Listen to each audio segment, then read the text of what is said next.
Let's talk about the Circle of the Moon. So the Circle of the Moon is the subclass of the 4 that is most concerned about wild shape. Yeah. This is the subclass that allows you to take the utility of wild shape and give it a reliable combat dimension.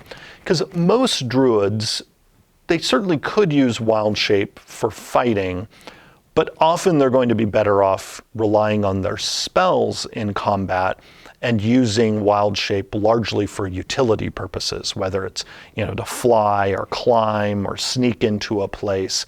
Circle of the Moon, though, is all about changing into a beast form and fighting in that form.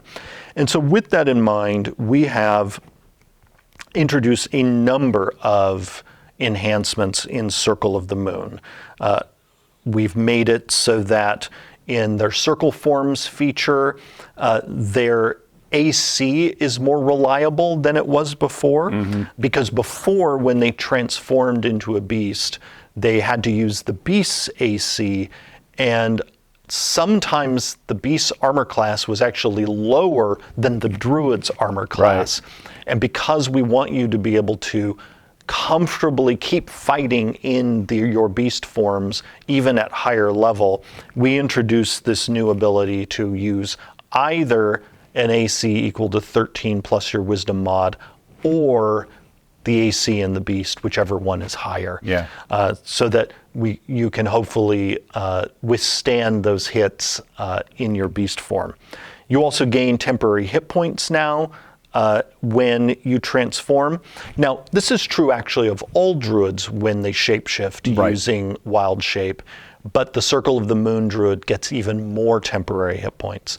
And the gain of temporary hit points in wild shape replaces what it used to do with beast hit points, because it used to be that in wild shape that you would transform into a critter and essentially have a new hit point pool. Yeah. And then when that critter's hit point pool got zeroed out, you would then move back to your other hit point pool. That actually created a number of issues for other parts of the game system, because there are a number of things in the game that are triggered by someone dropping to 0 hit points. Right. And we didn't actually want those things to be triggered when a druid's beast form reaches 0. Yeah. So we've made that system issue go away by now having wild shape simply give you some temporary hit points when you transform, but you keep using, as a druid, your own hit points. And you can maintain that form using your own hit points. Yes.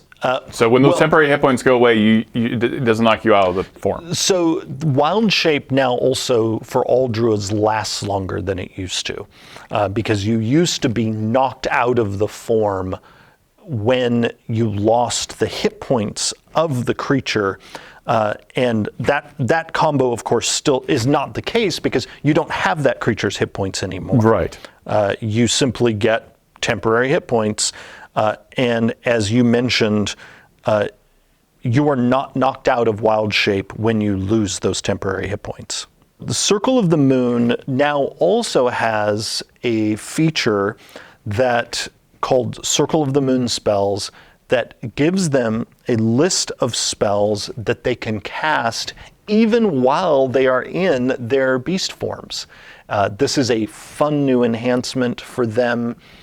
They used to have the ability, while they were in beast form in 2014, to heal themselves while they were in beast form.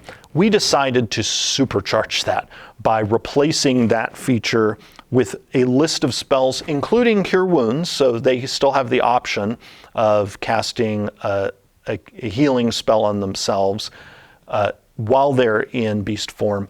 But now they also, of course, have the option with that spell to heal somebody else. They can also cast Moonbeam, Starry Wisp, and at higher levels, Conjure Animals, Fount of Moonlight, which is another brand new spell, and Mass Cure Wounds. We did this because we wanted there to be also more of the moon flavor in Circle of the Moon.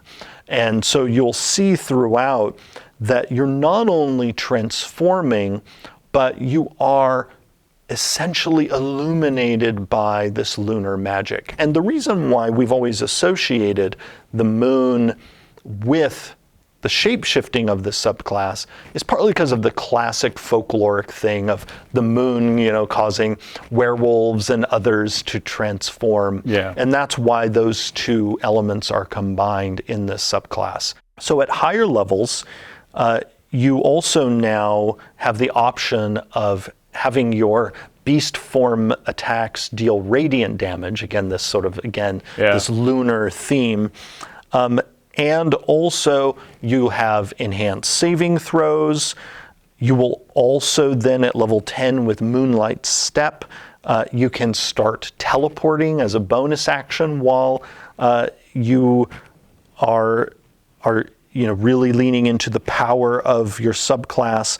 And one of the nice things about... On top of that, you also get advantage when you do that teleport and on your next attack roll. The nice thing, too, about Moonlight Step is this does not require you to be in beast form.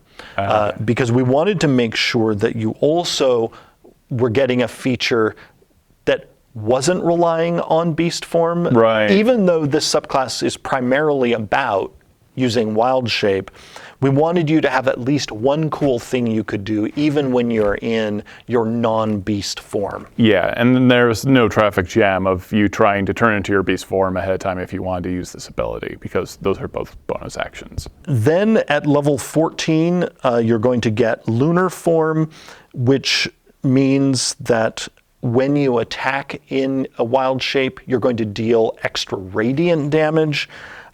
And also, when you use that Moonlight Step ability, you will be able to not only teleport yourself, but one willing creature. So bring along a friend. Yeah, perfect. The New Player's Handbook is available for pre-order right now on D&D Beyond. You can find that link in the video description.